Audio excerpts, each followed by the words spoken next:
Magandang gabi mga kanoypi. So panibagong night spear fishing adventure na naman po tayo. So gawa na pong medyo malakas ang alon at malabo po yung dagat. So hindi po tayo makakapag-dive ngayong gabi. So mamumulot naman tayo ng mga shell. So ito po ang ating unang nakuha ay isang panaktakin. So taktakin po yung tawag namin dito. At sa iba naman po ay bulalo dahil kailangan po siyang pukpukin bago po lumabas yung kanyang laman. So ito po ay nakakuha tayo ng isang aripuros at isang panaktakan po ulit. So marami pong taktakin dito sa may Marikit. So Sitio Marikit, Barangay San Juan, Aborlan, Palawan. So ito naman po ay nakakuha tayo ng isang palakol-palakol ang tawag po namin dahil po ay hugis palakol po siya, kaya yun po ang tawag namin. So delikado po ito pag naapakan, so maaari po itong makasugat ng ating mga paa.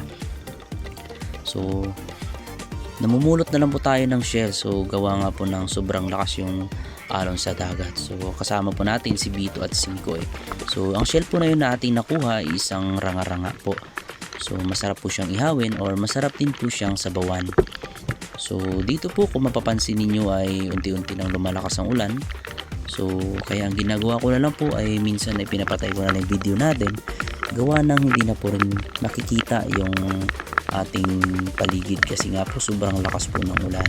So kung makikita nyo po yan, ang lakas po talaga, sobrang lakas po ng ulan.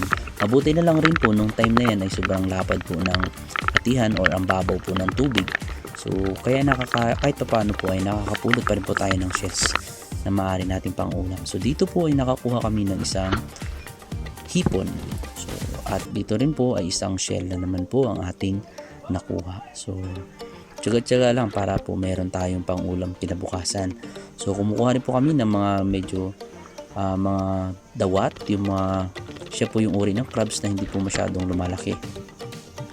So ito po shells. So yan po ang ating mga pinupulot. So safe naman po yan lahat na pwedeng ulamin natin. So ito po ang ating mga nakuha. So napuno rin po namin yung isang balding maliit na dala namin. So may mga maliit din isda at mga crabs at shells po. Yan po yung ating mga nakuha. So safe naman po yung ating mga nakukuhang crabs. So walang dapat ikabahala. So hanggang dito na lang po. So thank you sa inyong suporta. Please like and subscribe po, and please hit na rin po ang notification bell. So that's all. So thank you and God bless us all.